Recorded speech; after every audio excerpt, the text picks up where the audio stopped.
going to get to the exciting time tonight. Mr. Fred Hoyt is married to Karen, and together they have 3 children, Boyd, Kristen, and Richard, each happily married with a wonderful number of beautiful grandchildren, 2 of which Reba and I share grandparenting duties with, Julia and Catherine, and I'm happy that they are here. Fred is a successful businessman and a previous state senator for our city and area. His passion for our natural resources is well known in our area. It is that focus on resources and his position in state government that led to this program presentation tonight. Please join me in providing a big Vermilion Historical Society to welcome Fred Hoyt and the guests that he will introduce. Fred?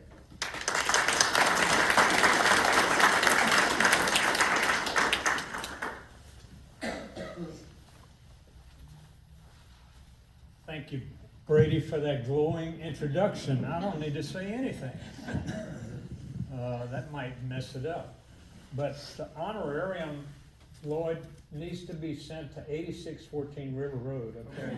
I just got to make another. Bring it up a little bit. How's that? Okay. And it really warms my heart, and it needs to be done as cold as it's been here the last couple of days. But it warms my heart to see all the good friends, and I'm looking forward to being a member. I'm officially a member now, I think. Yes, you are. The check is cleared. So anyway, Brady had mentioned that I would have the possibility of doing this presentation, and it was a month ago or so, and I wanted to enlighten our group of the history, land use, and current status of the Vermilion Parish's own White Lake Wetlands Conservation Area.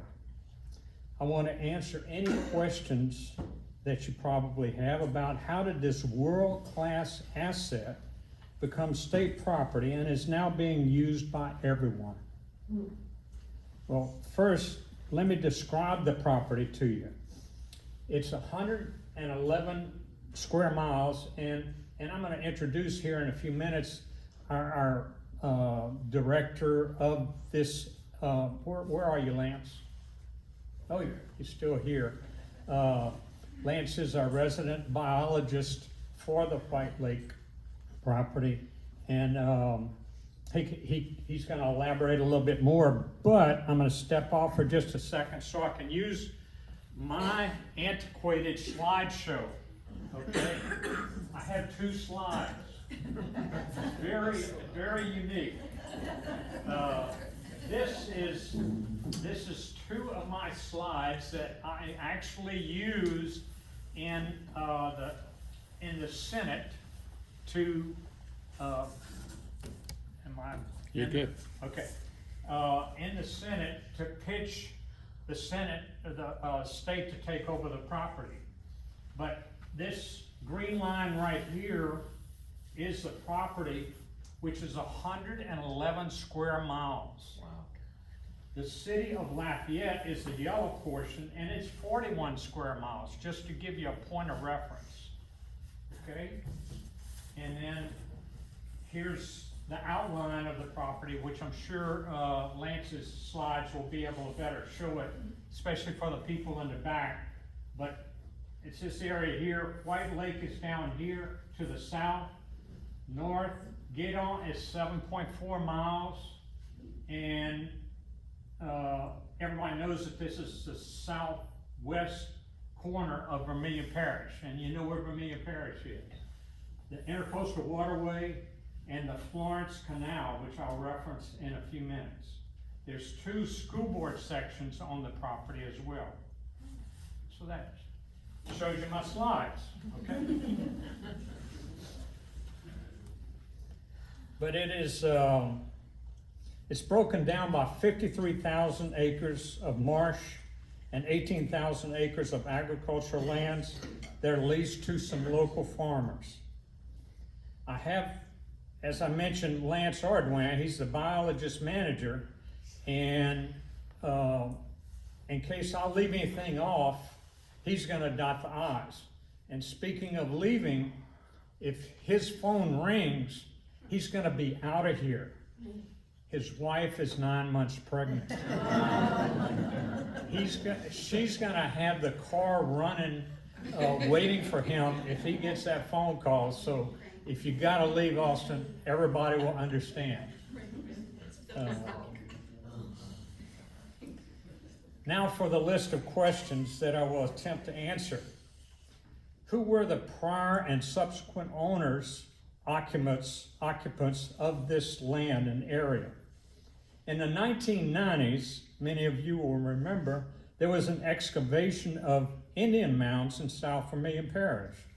These were in Pecan Island, and some of those mounds still exist today. They found artifacts dating back to around 800 AD. I think that checks the list of being history of this area. The Takapaw Indians occupied it, and I hope this is far enough back for you. The Indians lived here for the abundance of fish, waterfowl, and game.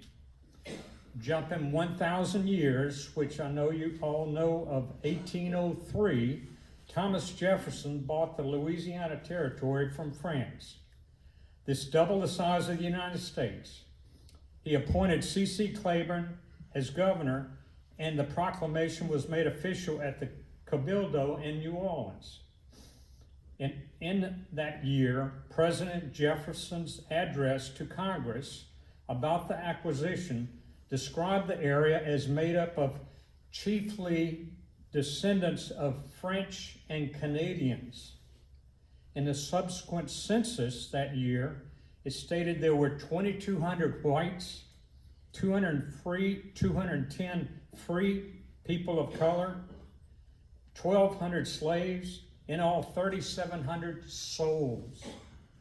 And it also listed 59,000 horned cattle. As I understand it, the property was really an open territory for many years. In 1836, Vermilion Parish was split off from Lafayette Parish.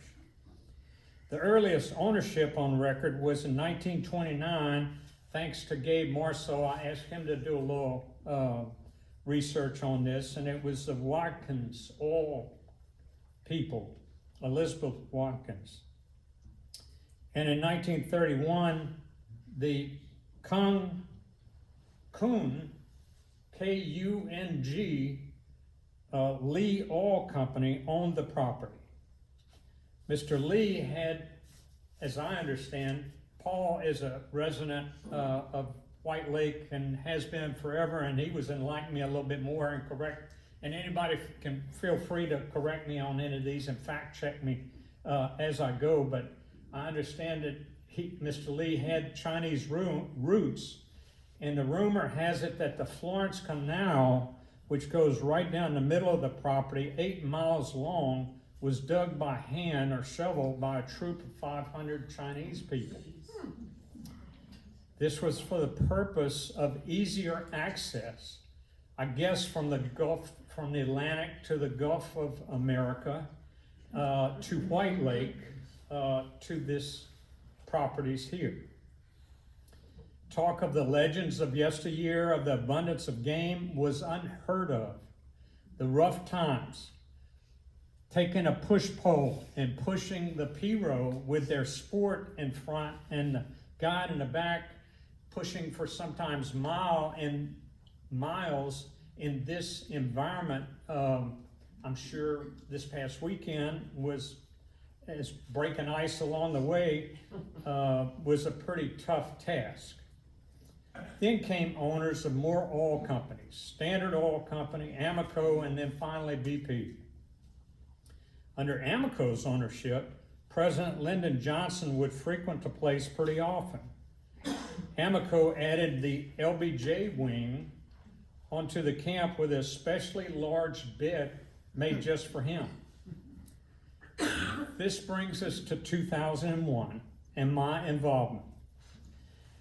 I had the opportunity to visit, hunt, and fish a couple of times before the following took place, so I was familiar with the property. While in the Senate, I was hearing talk of BP's wishes to, in quote, dump the property. And the reason BP wanted to offload the property was for the liability of surface rights. It was being used for blood sports, hunting. That's what their definition of hunting was. Their thoughts were to give it to the Sierra Club or the Nature Conservancy. Well, I did some research and found out that these two organizations did not have the money to take care of the 111 square miles of marshland, and or would take the property and let it return to its natural state, not allowing any humans to use it at all. Well, this was not an option in my opinion. With the help of Governor Mike Foster and the regional representative from BP, Glenn Dejean, we were able to convince the Brits to donate it to the state and would be turned into a preserve. They would in turn keep the oil rights in perpetuity. Of course, during the subsequent hearings in the Senate, the liberal press, not the local press excluded, the liberal press was portraying it to be self-serving to the governor and to the senator just because we had hunting camps in the area. Point of clarification, it was of no benefit to either of us. Well, in 2002, Senate Bill 53 enabled the state to take ownership. It was later enacted that the area be managed by the White Lake Preservation, Inc. under the Louisiana Department of Wildlife and Fisheries. BP also threw in on the deal $500,000 a year for 5 years to keep the properties up to their current level. Think about this. BP gave 111 square miles of property to the state of Louisiana, threw in a $2.5 million bonus, and the liberal press never gave the company due credit or appreciation. The press was too busy trying to throw the governor and I under the bus for something, but there was nothing there. The area is now self-sustaining with the revenues from agricultural leases, the harvesting of alligators and their eggs, lottery hunting, and fishing permits. This concludes my presentation on the history of White Lake, but I would like to take a second. Personal privilege. I'll take two personal privileges. One, to introduce my wife, Karen Hoyt, my beloved. Also, I saw my son and daughter-in-law walk in, Richard Hoyt and Lindsay in the back. They're trying to hide back there. And the second personal privilege was to thank you, each and every one of you all, for allowing me to be your voice in the Louisiana State Senate. I put on the books many meaningful pieces of legislation. The transfer of property from BP Oil Company to the state was one of them. Drop the mic. I will now turn it over to Lance Ardoin, who is a resident biologist, to describe the current uses and what the future looks like for the property.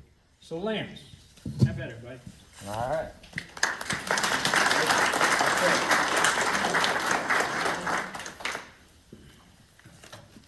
Thank you, Mr. Hoyt. So guys, as Mr. Hoyt said, my name is Lance Ardoin. I'm the biologist manager down at White Lake. I appreciate you guys having me here this evening. Hopefully you'll learn something. That was some real interesting history, by the way, Mr. Fred. Appreciate that. So, White Lake is approximately 72,000 acre piece of property in western Vermilion Parish. It consists of about 53,000 acres of freshwater marsh, both managed and unmanaged, and about 18,000 acres of leased ag land. As Mr. Fred said, it was donated in 2002 by BP, where it was then managed by the White Lake Preservation until 2005 when Wildlife and Fisheries took it over. We leased the 18,000 acres primarily for farming, grazing cattle, and hunting rights.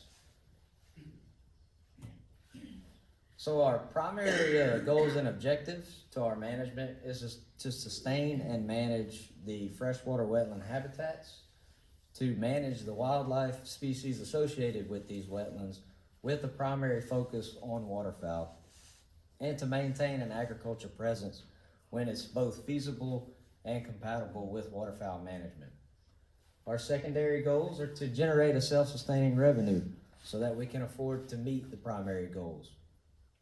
We also allow controlled public access at a level which will minimize impact on both the habitats and the wildlife resources. We conduct lots of education and outreach activities and conduct both biological and ecological research on the wetlands, farmlands, and associated flora and fauna. By the way, these goals all came from language that was put in the deed of donation. So this was all picked up from the deed of donation to conserve the surface. So in order to sustain the freshwater wetlands, we use three main management practices at White Lake. The first being hydrologic management, which is the manipulation of water levels. We have the capability to both actively and passively manage about 31,000 acres. Through active management, we can force flood or force drain at any time. We are not dependent upon the exterior factors in the Mermentau River Basin. In order to passively manage drawdown, the water on the outside has to be lower. In order to flood it, the basin has to be higher. So we have to be much more aggressive and opportunistic when we manage these specific units. The reason that we're managing the water levels is to maintain the vegetation, to promote the growth and germination of annuals and submerged aquatics. These are both favorable food sources for waterfowl, and to ultimately provide habitat. Second, we use large-scale herbicide sprays. Since 2023, we've sprayed over 1,760 acres with both fixed wing and helicopter. Just an overview of what we've sprayed, and the reason for this is we want to create open water ponds and flats, reduce the monotypic culture, increase plant biodiversity. We also want to attract invertebrates. So when you get that decaying organic material in there, it attracts invertebrates, and therefore you attract waterfowl. That's a pretty favorable food source and much needed for protein. What we're targeting is areas of dense vegetation that are providing little to no habitat, and we go in, we spray, we open them up. Specifically maiden cane and Jamaican cutgrass. These are two species that we see will grow very dense, and so we'll go in there, we'll spray, we'll open it up, and we'll create ponds and flats. Third, we burn. Freshwater marsh and coastal prairie are both fire-dependent plant communities. This also reduces fuel loads, monotypic culture, creates biodiversity, creates habitat, and ultimately creates a healthier marsh system. Since 2023, we've burned over 13,700 acres, and we're definitely getting more aggressive on that. We plan on burning anywhere from 5 to 6 this year. Some other work we do at White Lake is education, outreach, and research. We have a birding and nature trail that's open year-round. We've gotten aggressive with our management on it. We've opened up Marsh at the observation tower. We've gone into our 20-acre impound, burned, sprayed, rolled it, created this open water in order to attract different species of birds and give it more aesthetic value. We also do a lot of educational trips, eco tours.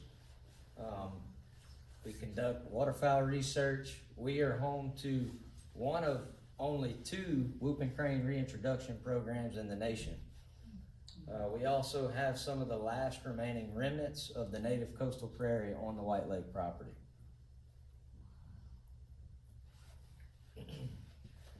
As Mr. Hoyt mentioned earlier, we do a lot of lottery opportunities. This is part of our revenue generator. More specifically, we offer fully guided teal, youth, and marsh lottery hunts in Unit 1, which is our 16,000 acre hunting marsh unit. We also offer rice field hunts. This is a self-guided hunt. We designate certain areas within the ag for these lottery hunts, and this is available to the public. This is available to all of you guys. Last, we offer a group hunt. These haven't been offered since 2019. This was due to COVID. After that, we had Hurricanes Laura and Delta. We had some damage sustained to the lodge, and so we have not offered those, but the plan is to get those back up and going. This entails a full weekend. You get 2 hunts, fishing opportunities, fully wine and dine. We also offer fishing lottery, 100 permits, over 16 miles of waterway that you can access, and you'll catch various species of freshwater fish.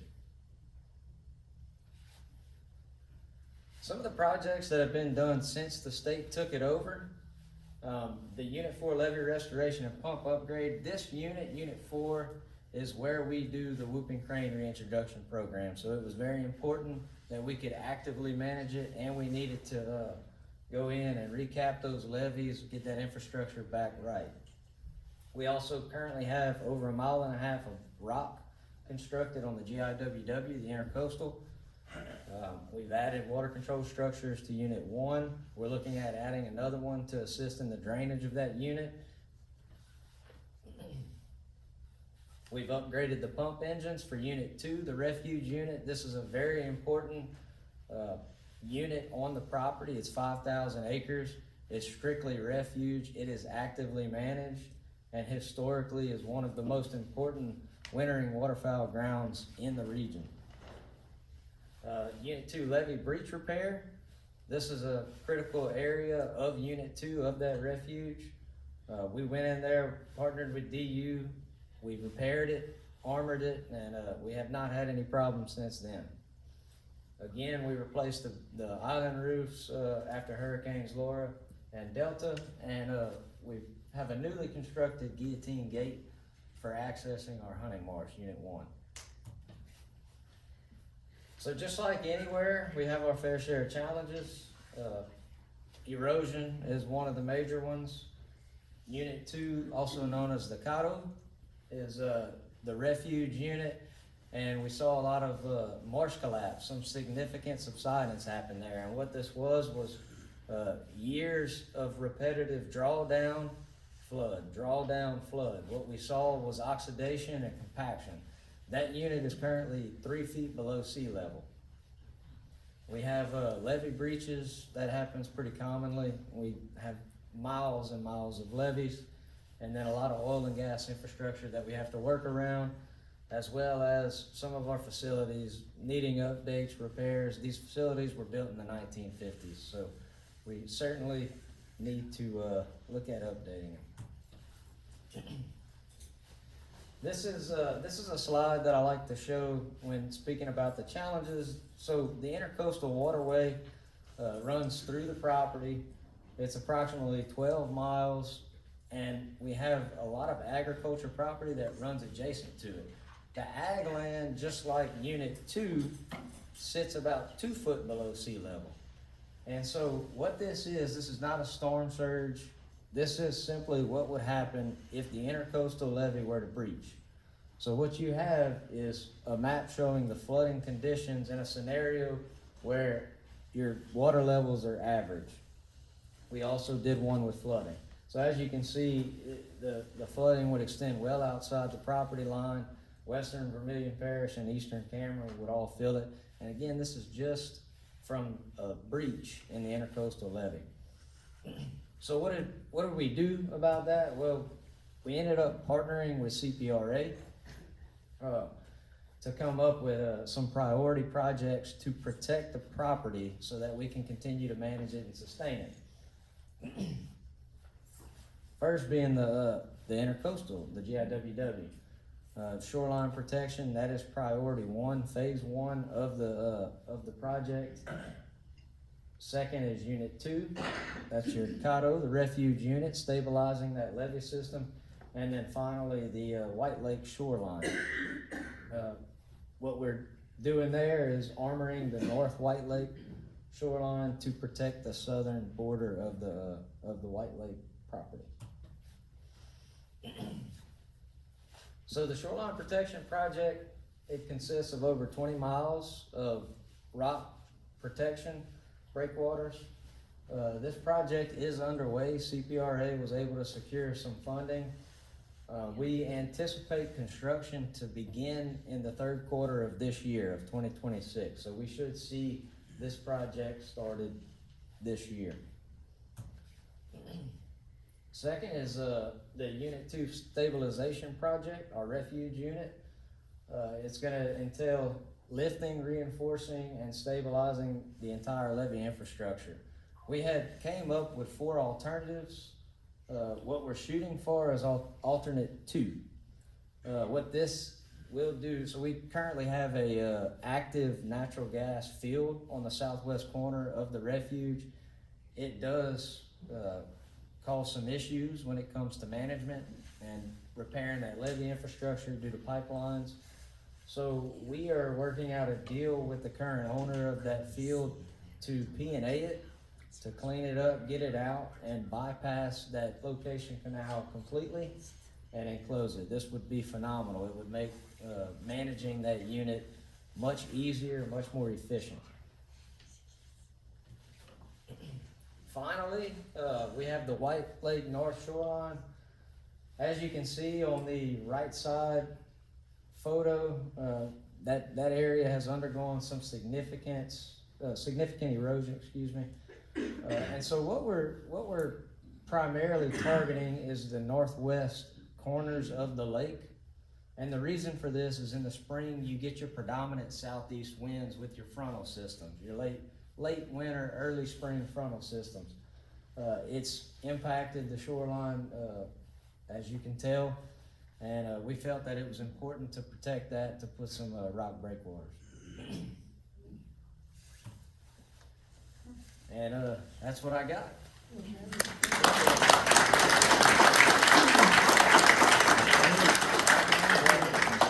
Questions for either of these speakers, please? All right, John. What's the comparative acreage between White Lake and Rockefeller Refuge?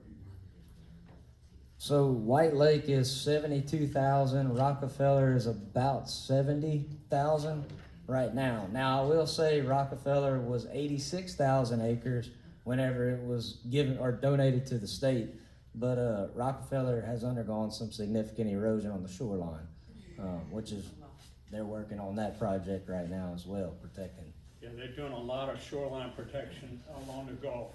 Yes. For Rockefeller.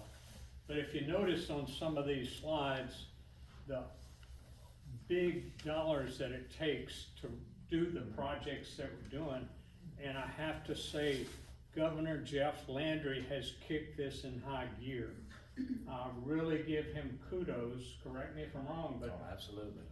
he is putting this as a priority, and the money is flowing, and we're getting it now, not 10 years from now. And it's gonna really help that area. So all my life I've heard that, of course, Louisiana is in our area, Vermilion Parish, is full of brackish or saltwater marsh. And just being at the duck camps and talking to local fishermen, I like to fish, they talk about how freshwater marshes in our area are rare, becoming more increasingly rare. Can you give us an idea on why it's important to have freshwater marsh as opposed to salt brackish marsh? And is there a reason why there's been such a decline over the generations of freshwater marsh compared to saltwater and brackish marsh? Yeah, well, I know the answer to that question, and that is simply refer to the biologist on hand. No, that's a good question, Eric. So, freshwater marsh typically holds a much larger amount of species of different wildlife. It also can capture much more water runoff and whatnot. Freshwater marsh is just unique. It's also it is a dying ecosystem due to saltwater intrusion. Also due to subsidence. We see that a lot in the Mermentau River Basin, which was brought to light through the CRIMS project. This region specifically is undergoing some significant subsidence, which is slowly converting those areas of freshwater marsh into open water. Yeah, I mean, as far as the importance goes, it's just it's a unique environment, and you kind of caught me off guard, Mr. Hoyt. Good answer. Lance, can you expand upon, we're aware of the 174 different bird species. Can you tell us about the diversity of the waterfowl? Do you get cinnamon teal? Do you get buffleheads? Do you get any of that in there? Very rarely we do, but it doesn't happen that often. We do get quite a few diving ducks because of the vicinity of the property to White Lake. But as far as your what I would call an exotic species, because cinnamon teal is not common to the Mississippi and the Central Flyway, which we get our birds from, it's pretty rare. Thank you. The different sections that you refer to, it's defined that way because of its use, which is tied to sea level? Did I understand The that? units. Yeah, the units. So the units are the reason that they're set up the way they are is because of the levee system. And as I had mentioned at the beginning of the presentation, some of those units we have the capability to actively manage. So we can pump water on, pump water off. Same thing with the passively managed units. We can allow water on and allow water off, but those are a little bit more difficult to manage because of the Mermentau River Basin. Down at Rockefeller, your passively managed units are a little bit easier because of your tidal influx, your tidal systems. We don't see that up here at the top of the basin. All right. Do you know how White Lake was formed?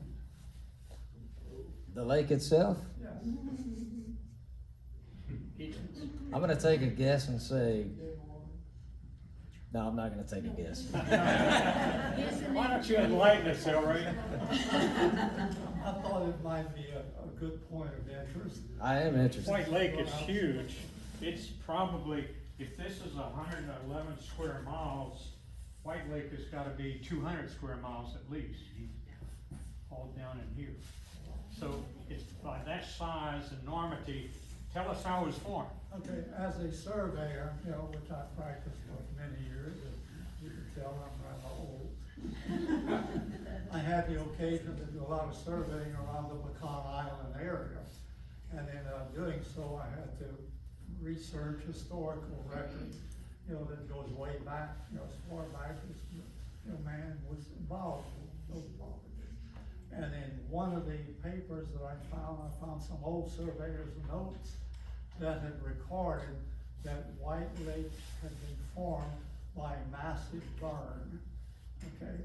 That during that period of time, it was a very, very dry period, lightning or something must have started the fire, and it burned for quite a long time, and it burned the whole area that created White Lake. I had those records at my disposal at one time, but unfortunately I don't anymore. As I recollect doing that. Good answer to your question. All right, Mr. Abernethy. Is White Lake accessible from the Florence Canal, from the intercoastal waterway? Is it open? No? No, the management of yesteryear, correct me if I'm wrong, they let it silt up because of the poachers that would come in, get access from White Lake and wouldn't be recognized, you know, try to get under the wire. So, correct me. Yeah, that's correct. It's fully levied off on the south side. So you can only access it from the GIWW or the north section of the Florence Canal. Isn't there the big canal in Little Prairie that you can access the Schooner Bayou? Is that Schooner Bayou? Yes. Yes, but it accesses White Lake, and then you would have to have the Florence Canal open in order to access this property, but it's closed. I got you. So you really, you know, the Intercoastal Canal, the GIWW is the way to get across agricultural lands into the marshland. Yes, that's correct. There's one way in and one way out. It's off the intercoastal. Arlene, So what does it offer for tourism? So question? we do offer eco tours. We also do a lot of educational stuff. I see Mr. Mark back there. We do marsh maneuvers with LSU Ag every year. We recently did a eco tour for a photography club out of Lafayette in the spring. Now we are limited to the time that we can offer that because we do the waterfowl hunts and whatnot. So we offer boat tours. We offer access to the lodge for the day to give presentations, have luncheons, do whatever. And then we're also working on through this project with Royal Engineering and CPRA. We've come up with a comprehensive master plan that also entails some additional ways to generate revenue.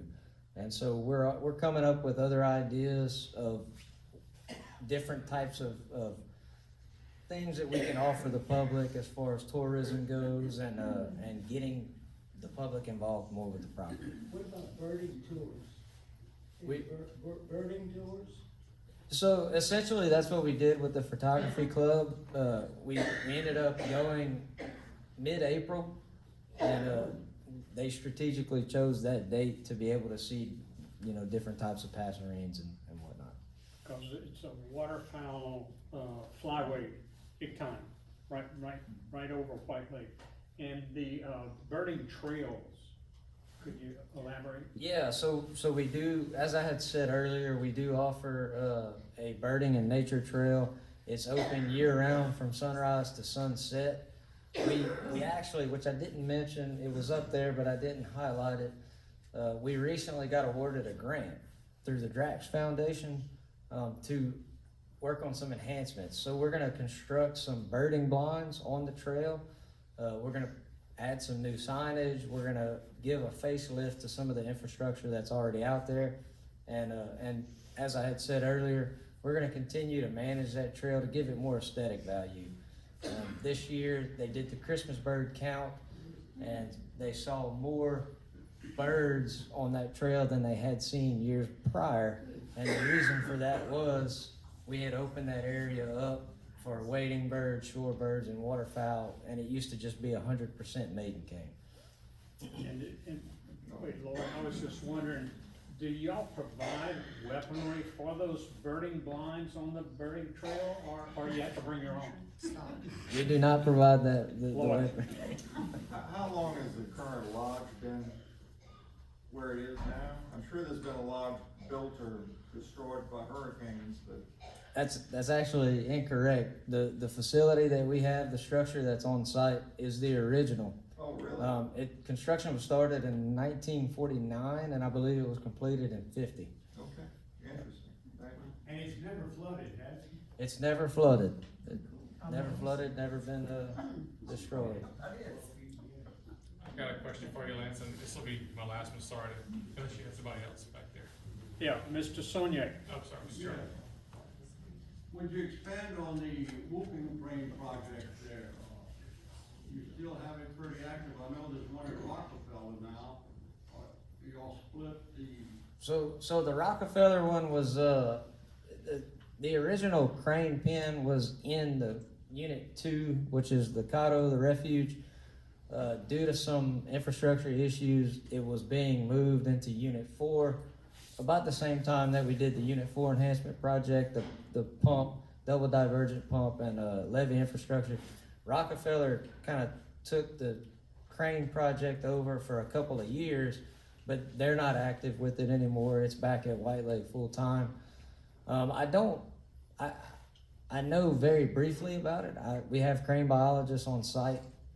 I know in November they usually get some young birds, some juvenile birds. We'll bring them out. They'll put the transmitters, the bands on them, bring them out to the cage, and it's a slow introduction. So they'll put them in the cage in a closed pen where the top is closed in as well, and they'll slowly acclimate them.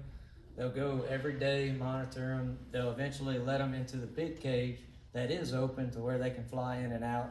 And then they'll get to where they'll open the cage up altogether, and those birds will eventually leave and take off and go out into the... Are you adequately staffed at this location for people? I mean, is the state cutting you back in terms of how many people you can employ and how many are employed?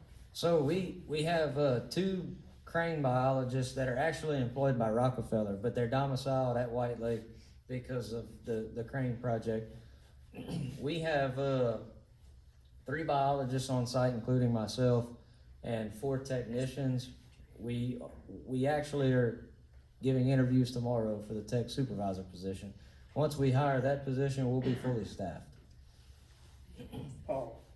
Vince, do y'all ever coordinate with, I guess, the Corps of Engineers as far as the water levels in the Mermentau Basin, or is they're just concentrating on navigation? Just wondering about the... We've never worked with them as far as trying to maintain water levels or get them down to a certain level. They have their protocol for the locks, and we just gotta do what we can around that. Paul, you had some anecdotes of the Chinaman's camp and a little history about that. His hunting paradise is over in that area. Yeah, so we hunt Vermilion Corporation, which is just east of this White Lake property. And in the 1960s, a Chinese immigrant from Houston by the name of Louis Kung was in the oil business. The story was that he got to hunt, invited to the Amico property, and that the southern part of the property was not considered very desirable. So he asked about it, and they said, yeah, I mean, we'll basically let you use it, because they didn't think it was worthwhile, because I think that part is not water controlled.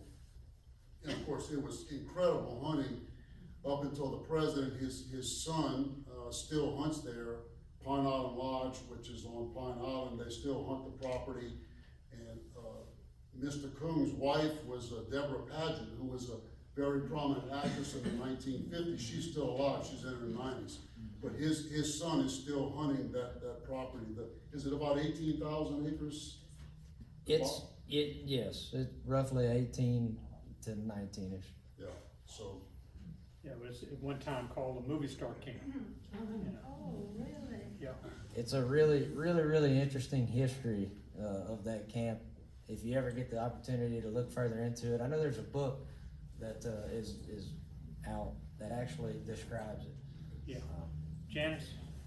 When you talked about the bird watching in the past, how does an individual get access to it, or who do they do, make appointments, or can anybody go? It's open year round.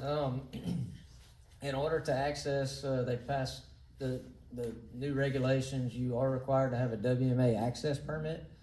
If it's $5, it's nothing substantial. It's an hour. hunting and fishing license works, doesn't it? As long as it is included in it. So certain packages, your Sportsman's Paradise, your lifetime license, and your senior license, it is included in those. So each year I bring my brother-in-law from Texas, birding down to White Lake. Does he need to buy a special license now? He'll just need a WMA access permit, which, again, it's you can get a 5-day. They offer the 5 days, so. In the back? Yeah, go ahead. Who's that, Mr. Sheffler? Yes, sir. Little history of White Lake. It's privately owned. It's, most of it's owned by Whitney Bank. Whitney Bank acquired it. The Miley patents, which was 1900, they fought it under the provisions of Act 75, the 1880 Louisiana Legislature, paragraph 11, which allowed the sale of the marshland. The biggest survey error in the Louisiana Purchase was included the Louisiana Furs, which became Exxon. The east side of the lake belonged to them. The north-south area was 11,700 feet. And there was a section that went across that the township, the range. And the area on the west side was 800 feet. The western edge of the lake was in Cameron Parish. When they made the corrections, they moved it so that the entire lake is in Vermilion Parish. And then to make the corrections, there was a suit filed over that Louisiana versus Louisiana Furs. And the original patent holder had acquired both townships. One was fat and one was lean. So the ruling was that the owner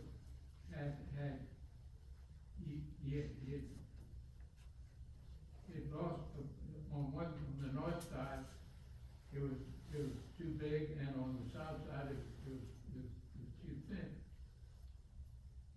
So they ended up with a ruling, since it's the same landowner owned it all, then Whitney Bank and Vermilion Agriculture, they were selling the water out of White Lake for rice farms nearby. And they ended up making that correction across White Lake. Originally, the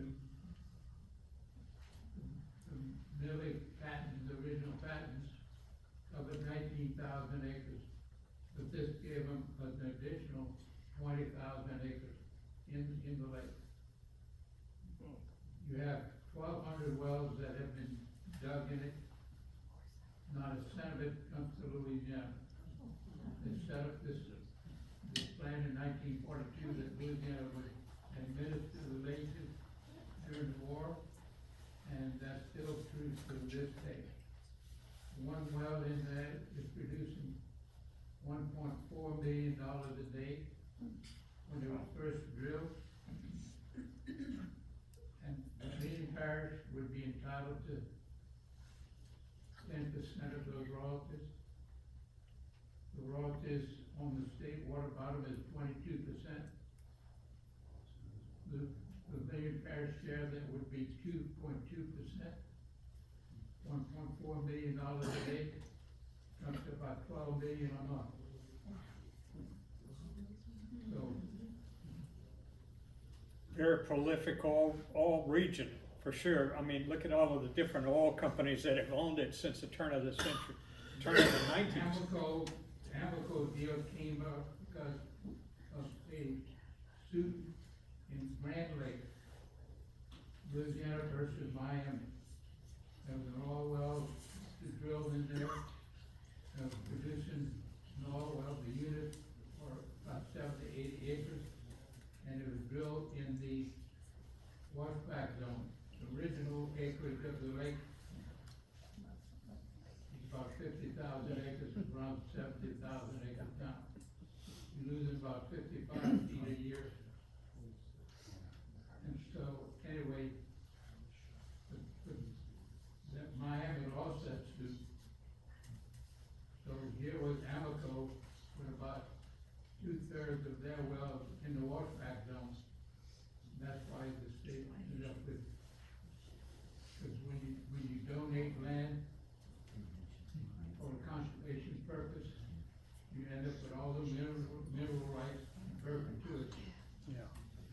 Thank you very much. Any other Thank you, questions? Mr. Couple Harrell. more.